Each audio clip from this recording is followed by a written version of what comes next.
His family never saw it coming by the homie MrBallen. When you think of the word family, right? Maybe it's just me. When you think about it, you think of like this structured family: mom, dad, husband, wife, kids, grandkids, lovey, everything like amazing in the house, right? That's you, at least me. That's what I think of. Let me get my candle lit. But isn't it crazy how like the reality of that word? Oh shoot, the reality of that word is. It's nowhere near that, dog. I'm not gonna cap. I'm not gonna say like my family is perfect. Yours is not either. Don't play. Real quick, we're gonna start the video. But with a lot of cases, sometimes the reality of what family is, dog, is like mom, who's probably effed up anyway, trying to be your friend or whatever because pop's not even there.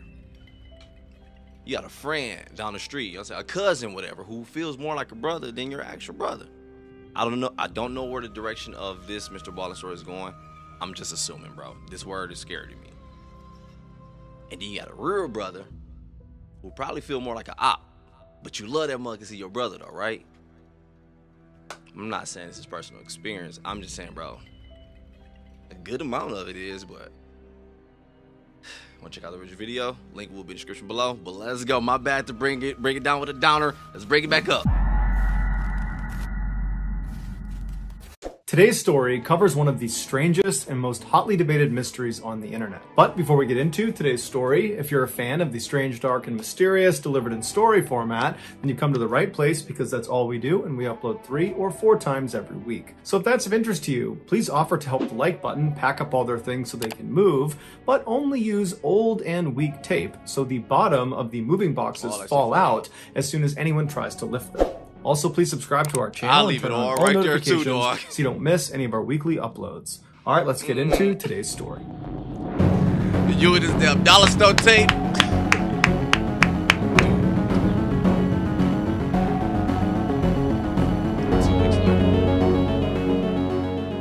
In mid-August 2013, Mike and Karen Laspisa helped their beloved only child, 19-year-old Bryce Laspisa, get all of his things packed up and into the family car. Bryce had just spent the summer with his parents in their home in Laguna Niguel, California, which is one of the nicest places to live in the entire country.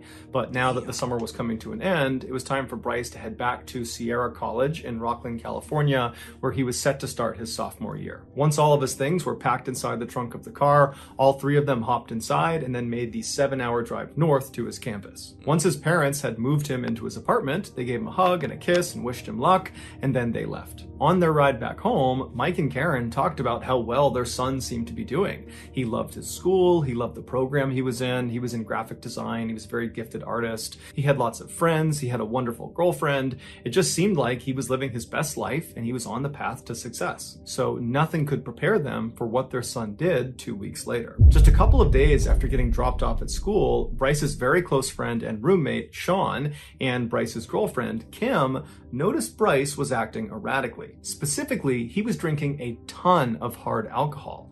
Now, Bryce was no saint. He liked to drink and party like many other kids his age did, but the amount of alcohol he was consuming was concerning. Also, Bryce began experimenting with a drug called Vyvanse, which is a very powerful stimulant that's normally used to treat attention deficit disorder. Now, Bryce didn't have attention deficit disorder. He was taking it in order to stay up late at night and play video games. But between the heavy drinking and the drug use, it seemed like Bryce's personality was starting to change. He was becoming anxious and skittish and kind of paranoid. And so finally, Sean and Kim confronted him about his substance abuse and asked him, like, what's going on? What's causing you to act this way? And Bryce would say, nothing, guys, I'm fine. I'm just, drinking and doing whatever I want to do. It's not a big deal. But Sean and Kim, they weren't buying it. They were convinced that something bad had happened to Bryce, and the way he was coping with it was by drinking really heavily and taking this drug. On August 28th, so about 2 weeks after Bryce has been dropped back off at school by his parents, Bryce and his roommate Sean were alone in their apartment. Hey, real quick. It's crazy, dog, in college. I ain't gonna cap. Don't judge me. A lot of us, I did, and a lot of my friends, we lived that lifestyle. But I'm telling you, I have self-control. You have to. I never took it to that level where it was like I was doing drugs and just over drinking. I don't even like drinking, dog. I only do it when I know Don't judge me. When I know we at a party, everybody having fun, kickback, woo, woo, woo, and this hoes there. Because now I want to legit enjoy it. But I had a roommate. I'm going to tell you the story at the end. This dude stayed pissy fucking drunk. Excuse my language, y'all. But it was disgusting. And he used to do some crazy ish. I'm going to tell you at the end because I don't want to do too much talking. This has been dropped back off at school by his parents. Bryce and his roommate Sean were alone in their apartment together. And at some point, as they're sitting there just kind of minding their own business, Bryce says to Sean, hey, I want to give you something. And he takes his diamond earrings out and he gives them to Sean. And Sean's looking at these earrings and he's like, didn't your mom give these to you? Aren't these important to you? These are expensive. And Bryce just says, no, I want you to have them. And so Sean is looking at these earrings, looking back at Bryce, wondering what's going on here. And then before he can even refuse the gift, Bryce is grabbing his Xbox and putting it on the table and telling Sean, I want you to have this too. Take my Xbox. And so Sean is like, I fuck with you, bro. You got a chain though. I need to use my partner, bro. I'm sorry, go back. Like, bro, you know them drawers you got, man. And telling Sean, I want you to have this too. Take my Xbox. And so Sean is like, I can't accept these two things. These are expensive. These are valuable to you. You know, what's going on here? But Bryce would just say, look, man, I want you to have these things. You're important to me and I want to give these to you. And so as Sean is sitting there wondering how to handle this very strange offering, he watched Bryce pull his phone out and begin really aggressively texting somebody. And then after a while, Bryce looks up from his phone and he tells Sean, hey, just so you know, I broke up with Kim. At this point, Sean knows, okay, something is definitely wrong here. There's no reason Bryce would break up with Kim. They were such a loving couple. They doted on each other. They were very close. They had just seen each other earlier in the day. Nothing seemed to be wrong. And so now Bryce is text breaking up with her. It didn't make any sense. Plus, Bryce is now trying to give him all these valuable things. It just wasn't really adding up. And so Sean decided he needed to get... All jokes aside, it's really not like that. That's worrying. Like, bro, why you give me like, this is valuable-ish for real? Like, I will be worried, real talk. I'm gonna rock the earrings, but I will be worried while rocking them. all these valuable things, it just wasn't really adding up. And so Sean decided he needed to get in touch with Bryce's parents because clearly someone needed to intervene. And so Sean waited until Bryce left. Bryce actually left to go talk to Kim. And at that point, Sean got his phone out and he looked up Bryce's parents and he called them. Bryce's mother, Karen, she picks up the phone and Sean explains that, you know, your son, he's acting strangely, he's abusing drugs and alcohol, and I wouldn't be doing this unless I thought there was a problem. Like, I'm not trying to get him in trouble. I want you to reach out to him and see what's going on because I think there's a problem. And so Karen was alarmed by this. She had no idea any of this was going on. And she says, okay, you know, I'll reach out to my son. Thank you for telling me. And so they hang up. And before Karen can even call Bryce, Bryce is calling her. And so Karen answers the phone, but it's not Bryce. It's Kim, his now ex-girlfriend. And she says to Karen, hey, I'm sorry to just call you like this, but your son, he just showed up at my apartment and he's acting so strangely that I actually took his keys. I don't want him to drive. There's something wrong with him. It's hard to describe, but he just seems totally off. And so now Karen's really concerned because just seconds ago, Sean has told her basically the same thing. And so Karen asks Kim, will you please put my son on the phone? Bryce picks up the phone and he says, hey mom, and he sounds totally normal. And she asks him, you know, what's going on? I keep hearing that as a parent, that's scaring me, dog. You sounding normal too, dog. I'm worried, man. Like, I got to get down there to my baby.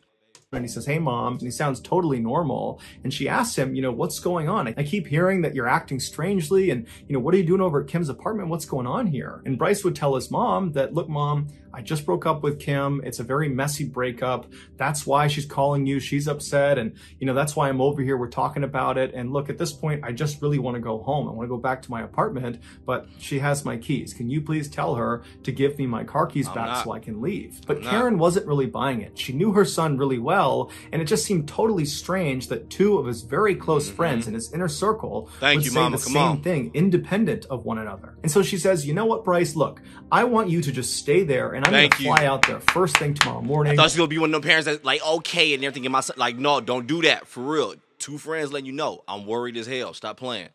You know what, Bryce? Look, I want you to just stay there and I'm going to fly out there first thing tomorrow morning. I'm out now. I'm going to just see what's going on out there. And at this, Bryce immediately says, no, mom, I have a lot to talk to you about. And until I talk to you about it, I don't want you coming out here. And so Karen's like, what do you mean you have a lot to talk to me about? What is it that you have to talk to me about? I don't really understand. But Bryce refused to elaborate over the phone, which Karen thought was very odd because Bryce was remarkably forthcoming with his parents. They had a very open relationship. They were very honest with each other. other. So for him to not even give a hint at whatever it was that was on his mind that in some way had to do with what was going on here, it just seemed very odd and unnecessarily cryptic. And so Karen gave up trying to get more information out of her son, and instead she put her husband on the phone. And he asked Bryce, hey, what's going on here? Are you okay? And your mom tells me there's some problem. Like, what's going on here?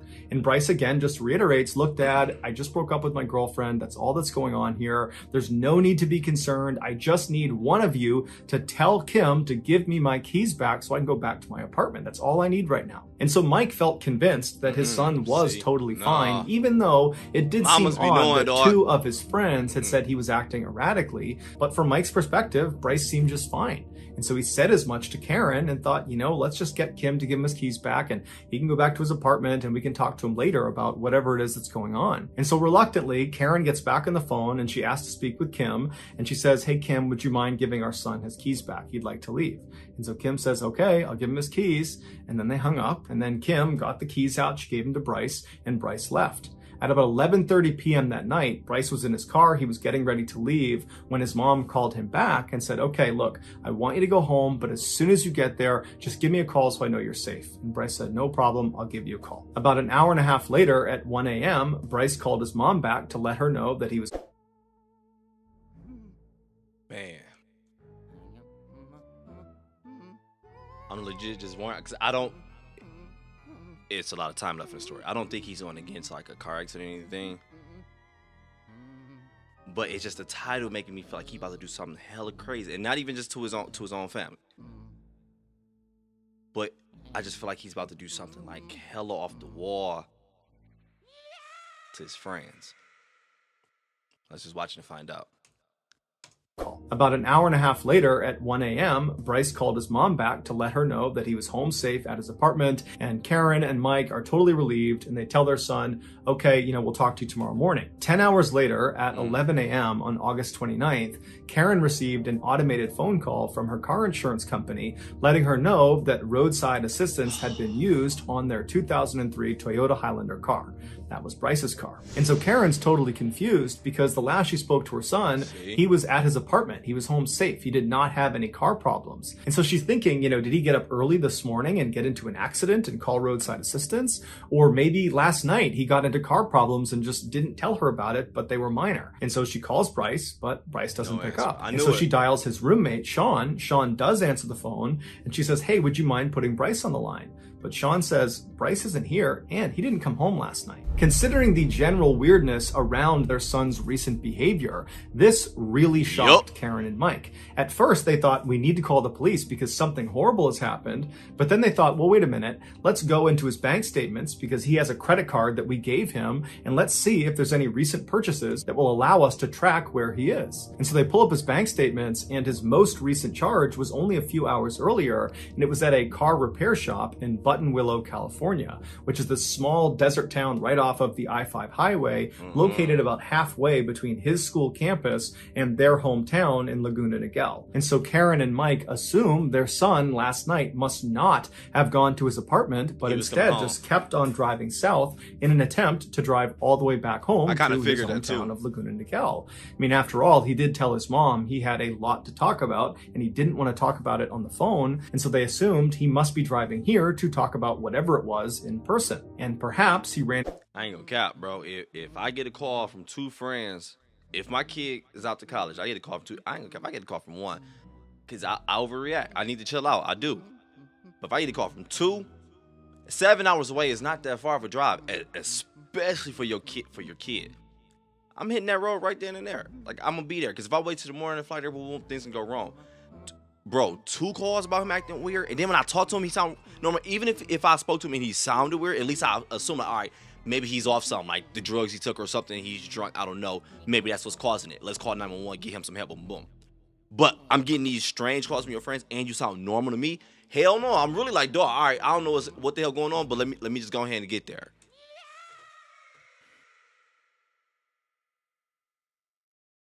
Assumed he must be driving here to talk about whatever it was in person. And perhaps he ran into some car problems in Buttonwillow, California, That's why he pulled over. That's why there's this charge at this auto repair shop. And so Karen calls the auto repair shop in Buttonwillow, and a man who worked there named Christian answered the phone.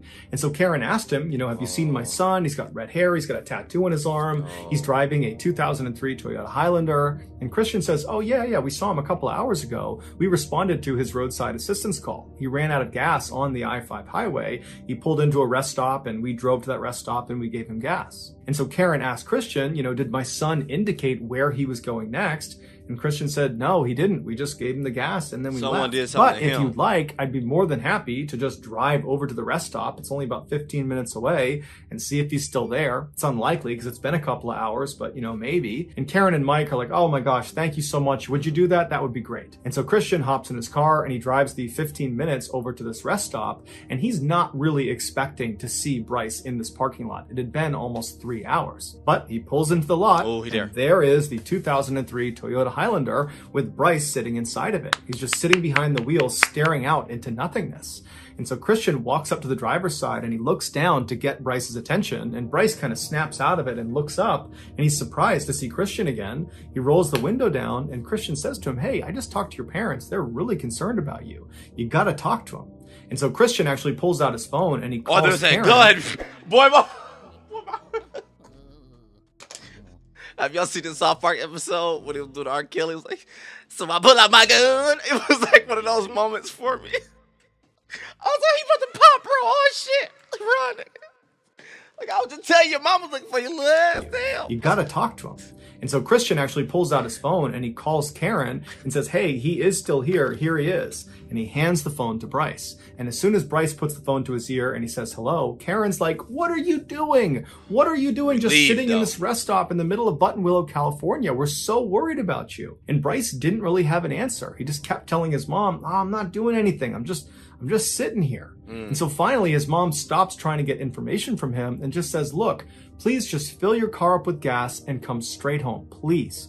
And Bryce says, okay, yeah, that's what I'll do. I'll do that right now. And so Bryce hands the phone back to Christian. Christian pulls it up to his ear and he says, hey, Karen, it looks like he's leaving now, so I'm going to take off. Karen thanks him and they hang up. Christian goes back into his car. He leaves the lot, and as he's driving, he looks over at Bryce, and it didn't really look like Bryce was getting ready to leave. It looked like he had just gone back to sitting and blankly staring out of his car. But Christian figured, you know what? He just talked to his mom. He said he was going to go home. I'm sure that's what he's going to do. The drive from Buttonwillow, California, south to Laguna Niguel, California, where Bryce's parents were, was about a 3-hour trip. I know, because and so the Los Pisos were expecting their son to arrive around 3 p.m. By 3:30 p.m., when he's still...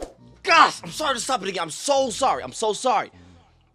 If you've ever been in a situation where you are scared, I just damn near at this point don't stop. Karen, I know you were thinking the possibility is my son missing? Is he dead? XYZ. At that point, you just want you hearing that voice. I know damn well that felt good and you felt relieved. At that point, I'm just saying so many different things. Son, you know what? Look, you try. Do not move. Because I was thinking he halfway, meaning it's only a good 2.5, 3 hours. Don't move. I would tell the guy, Chris, bro, I know I'm asking you a lot, but I would pay you, bro, $500 if you would just sit there for 2 or 3 hours. Just watch it for me. I will pay you, and I'm not playing. I'm on the way.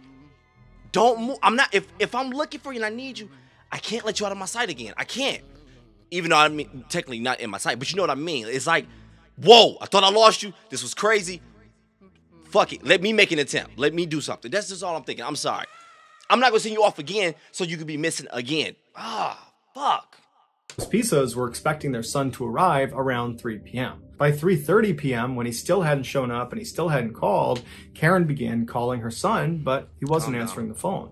And as much as Karen and Mike wanted to believe their son had just gotten stuck in traffic or something like that, they knew deep down something was wrong. Something was off about his behavior. They just didn't understand what it was. For the next several hours, they continuously tried calling their son, and he never answered the phone. And so finally, by 6 p.m. that night, when he still hadn't shown up and they still couldn't get in touch with him, they called the police and they filed an official missing person report. The police began their search by contacting Bryce's cell phone provider, AT&T, and they asked them them to use their cell phone towers to ping Bryce's cell phone, basically triangulate where his phone is located. And once they did that and they had the actual location of his phone, the police and Bryce's parents were shocked at where it was. It was still in Buttonwillow, California. It was located just a couple of miles down the road from that rest stop where Christian had last seen Bryce. It was now in this parking lot of this hotel. And so the police around Buttonwillow were alerted to the fact that Bryce was a missing person and his phone was apparently in this parking lot. And so police were sent over there to see if Bryce was there too. And so the police arrive in this hotel parking lot, and sure enough, right in the middle is the 2003 Toyota Highlander with Bryce sitting behind the wheel, just sitting there staring out the front. And so an officer walks up and he knocks on the glass, and Bryce rolls the window down, and the officer would say Bryce acted totally normally. He was friendly, he was lucid, he answered all their questions. When he got out of the car and they conducted field sobriety tests, he passed all of them. He even said, hey, if you want to search my car, go for it. I'm not doing anything out here. And so the officers did search his car, and there were no drugs, no alcohol. There was nothing suspicious in his car.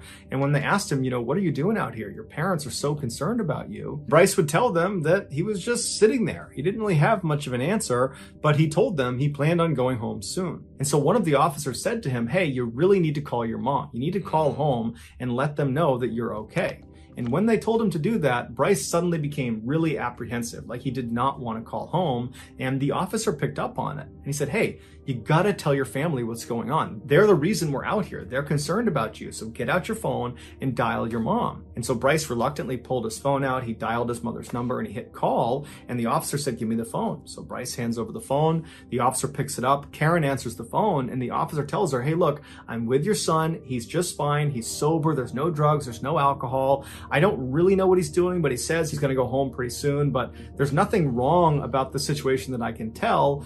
You need to talk to your son and figure out what's going on. And so he hands the phone over to Bryce. Bryce picks it up, and Karen says to him, what's going on? Why are you still in Buttonwillow? It's been like 9 hours. And Bryce really didn't give her an answer to any of her questions. He just kind of deflected all of them and said he'd be home soon and don't worry about it. I'm just sitting here. There's nothing to worry about.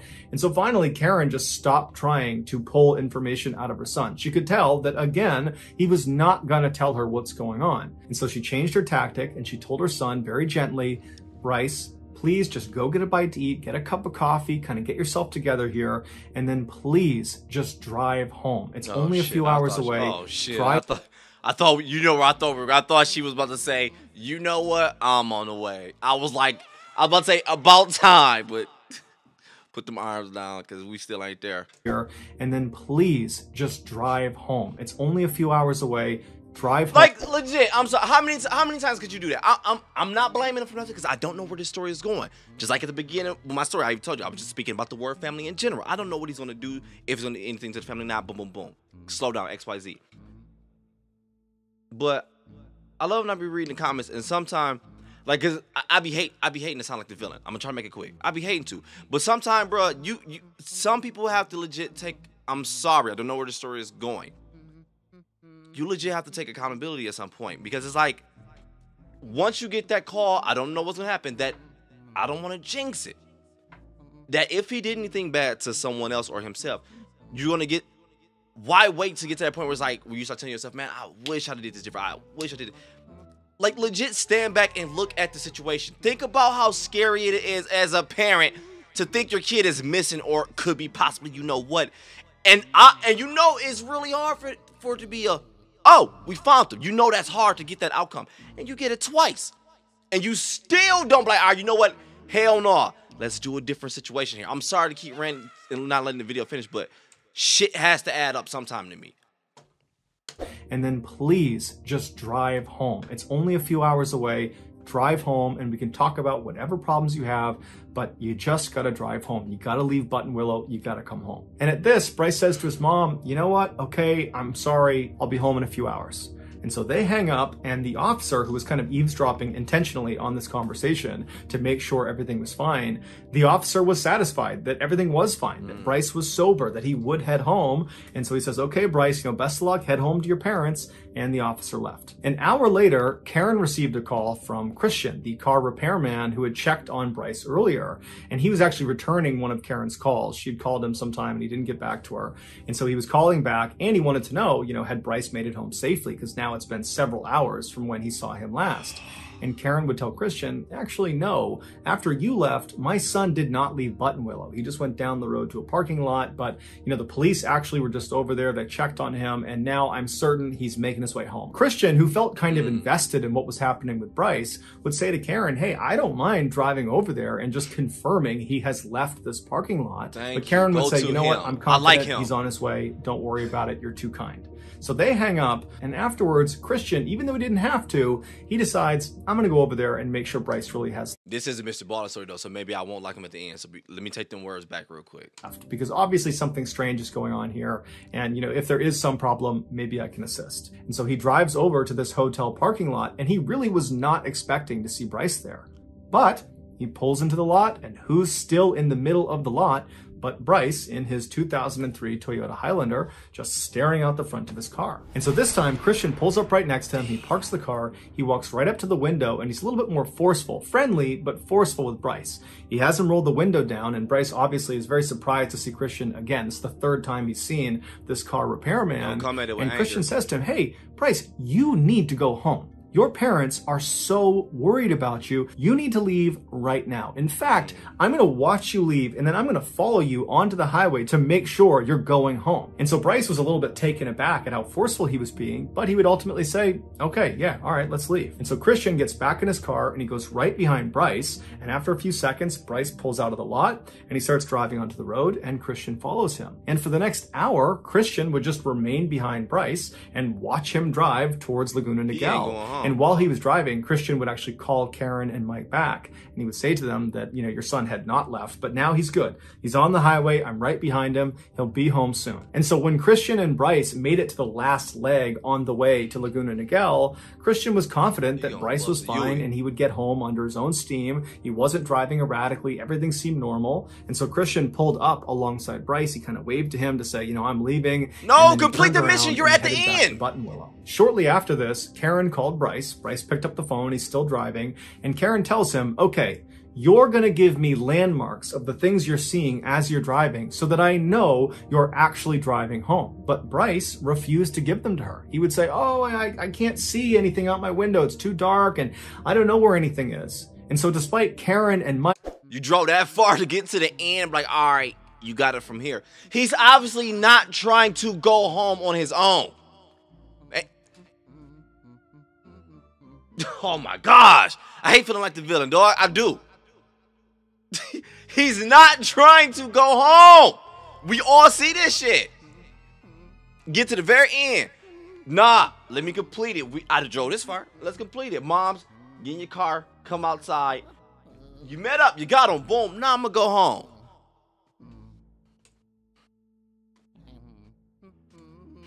You need people like me. So you can point your finger and say, that's the bad guy. Shout out Scarface.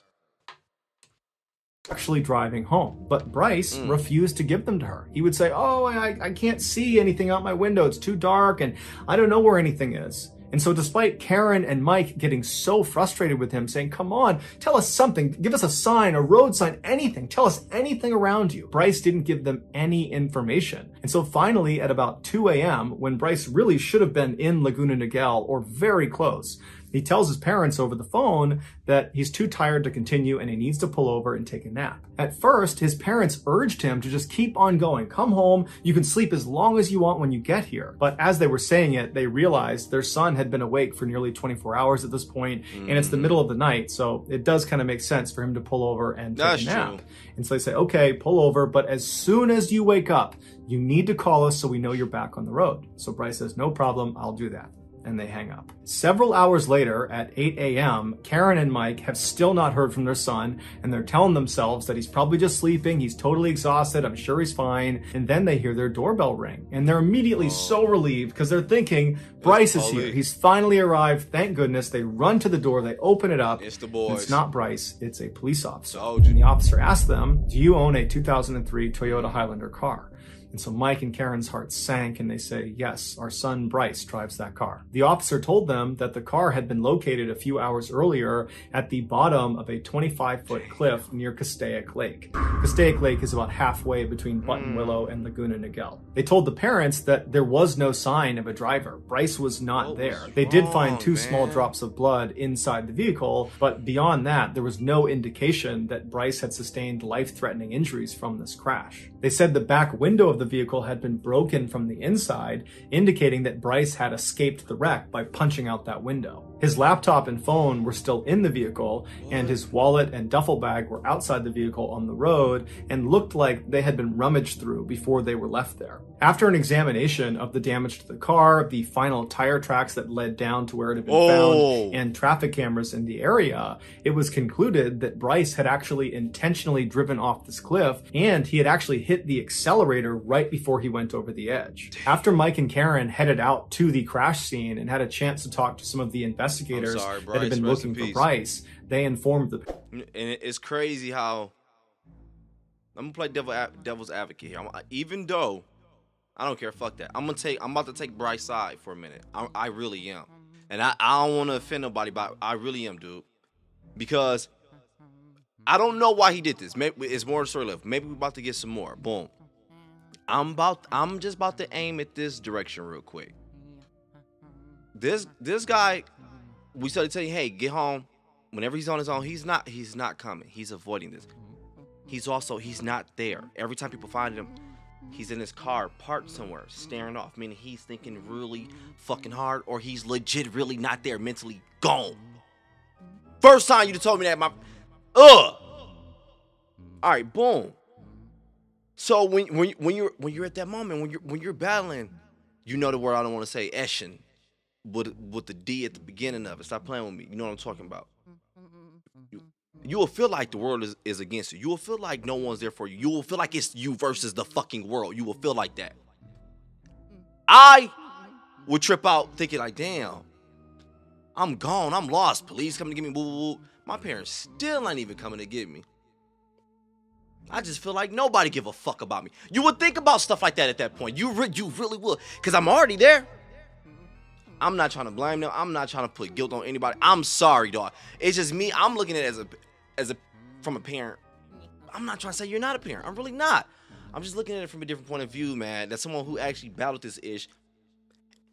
And it sucks to say, but I'm looking at it that way. I'm not legit saying he's not at fault at all, because he is. But damn, man, when you're battling when your emotions get the best of you like that, and you're battling it like that, you really need help. Like you really need somebody, though. It's no drugs, no medicine. It's scary because you need time alone, but you don't need time alone. You really don't. Look, I'm gonna let it finish. This can all change at the end. I don't know. I'm just saying that's bullshit. That's it. And had a chance to talk to some of the investigators that had been looking for Bryce. They informed the parents that most likely what they were looking at with this crash was a failed suicide attempt. But Mike and Karen, they just couldn't buy that. That was not like their son. And just 2 weeks earlier, when they dropped him off, he was happy, he was excited to be at school, he was talking about the future. He was not someone that was suicidal. And so what situation could he have possibly gotten himself into in just those 2 weeks that was so bad it would lead to something like this? It made investigators and the parents wonder, was Bryce hiding something? What did he mean when he said he had a lot to talk about? Did that have something to do with this thing he was hiding? A huge search was launched in and around the area where the car had been found, with hundreds of people on horseback, on ATV, on foot. There were helicopters in the air. They put divers in the lake. I mean, they looked everywhere for days and days and days.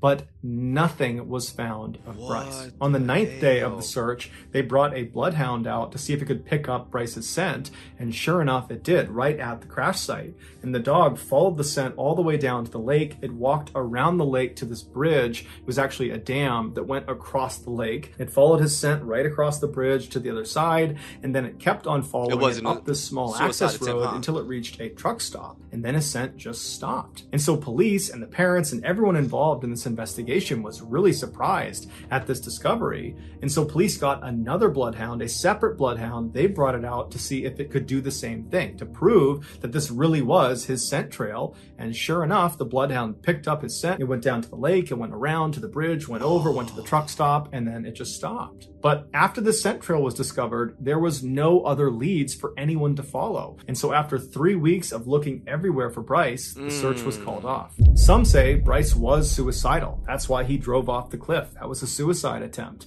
And despite the bloodhounds picking up his scent, Bryce was most likely in the lake somewhere. Others disagree and say Bryce is still alive, that after this crash, he gets out of the car and he walks down to the lake, he walks around to that bridge, he goes up to the truck stop, and then he hitches a ride with someone and vanishes, and now he's living off the grid somewhere. And still others believe Bryce's drug and alcohol use caused a psychotic break, and that was what was causing all this strange behavior. And that was the reason why I was like, he's also at fault as well, because crazy alcohol and drugs like that, you could have taken yourself there.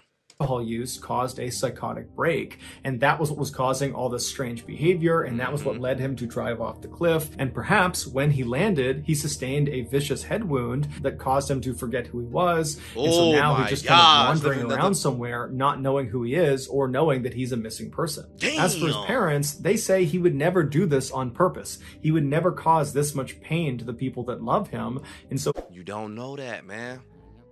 My mom and my dad, when I was there, never knew. I think my mom passed away, never knowing I battled with that itch. Like, my sister had to put me in therapy, dog.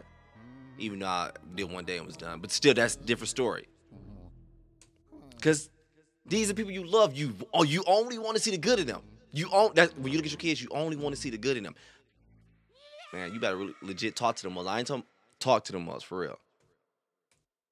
Not knowing who he is or knowing that he's a missing person. I'm not saying he was. As for his parents, they say he would never do this on purpose. He would never cause this much pain to the people that love him, and so he must have been a victim of foul play. But regardless of what you believe happened to Bryce, something happened to him, and it's probably connected to whatever it was he said he needed to talk to his mom about. That thing that he couldn't discuss on the phone, that potentially he was trying to drive home to talk to his mom and dad in person about. But unless we find Bryce and he's still alive, it's unlikely we'll ever... And that's going to eat her alive, because that's what I was talking about at one point with no closure. It hurts with no closure, man. Shit. Person about. But unless we find Bryce and he's still alive, it's unlikely we'll ever know what it was. Since August 30th, 2013, when Bryce went missing, no one has heard from him and no one has seen him. If you think you have information about Bryce Laspisa, please call this number now. Let them know what you know, because his parents, volunteers, the police, there's so many people still looking for him. And so any bit of information could crack this case. So please, if you have information, call this number below. So that's going to do it, guys. If you found the secret in today's episode, let it... Was it the blur? Like, my bad for going on mini rants here, but this one was crazy because it legit hit home with me, dog. Me going to college and living that life and experiencing it with hella friends and just seeing so many people. I'm not even gonna cap, not even gonna sugarcoat ish to you, bro. I had an amazing time, but legit, this what it was in college. Go to parties, do rugs, don't do it. Trust me, not cool at all. Get hella effed up, see how many hoes you can get, do it all over again, talk about the ish at school, probably drop out and fail anyway. That's what it be. But some people really get addicted to this ish. I've legit seen, I wouldn't say friends, but I've seen people, I would say mutual friends, get addicted to boogie sugar. I've seen it, dog, and use it, it'll go bad. I've seen people legit try, not to get addicted to it, try ETH. You know what I'm talking about. ETH. Without the, I ain't talking Ethereum either. Shout out to crypto going crazy right now. Pete. Either way it go, though. I told you I had this roommate. Man, I was about to say his name, my bad. He annoyed the snot out of me, dog. He was legit a drunk. He could not stop. When he first came, bro, when we all grouped up as a group, like when you get your roommates, the video done, if you don't leave, you can leave. It's just a college story. When we all grouped up as a group, everybody's cool, drinking, having fun, boom, boom, boom, partying, do what we do, college nights. It's just what we do. But you can see this dude would legit, like, wake up in the morning, no breakfast, no water, nothing, walk to the store, get alcohol, come home, drink it, it be damn near gone by the time you get back. Not home, we in an apartment, but same thing, whatever, boom. Pass out, do this all day over and over and over. It got to the point where I used to wake up, dog, and it used to be like piss in the middle of the floor, like randomly. Weird thoughts in college. And that's when I legit started getting heated, because I'll tell you my story. I used to bring hoes through. Look, bring hoes through and there's piss in the front. I'm like, what the, did some kids live here? And it legit stank because you drink alcohol all day. So it legit stank. And bro, I used to go in the bathroom. Like you were not sitting the whole time, nothing there. You just sitting playing, I'm chilling, playing the game, doing whatever. I have to gotta use the bathroom, go to the bathroom. Oh, yeah, he was here the whole time. He just passed out with his head in the damn toilet. Like, it was legit sick like that, dog, to the point to me, I couldn't take it. I was like, dog, I cannot room with this dude. Like, me and this dude almost got into a fight like 2 times, bro. But the first time we almost got into a fight, I couldn't do it after slapping him. I couldn't do anything because I was like, I knew he's drunk. Like, low key, this is kind of bullying because this dude can't even stand up. Never ever could. I think the first week we all enrolled, whatever, like, well, as far as being roommates, was the first week I've ever seen this dude just like sober, and that was it. It was to the point where it was just like, to this day, I wonder, like, man, I wonder what the hell this dude is doing. I would be so glad if he's just like, I'm recovered. He would be one. I'll be glad, but it's like the reality side of me think like, man, at that rate he was going, dog, crazy, man. I remember one day he got jumped, came back. Hey, we ain't gonna talk about it. Forget it, dog. We out. I said, the Arizona niggas beat his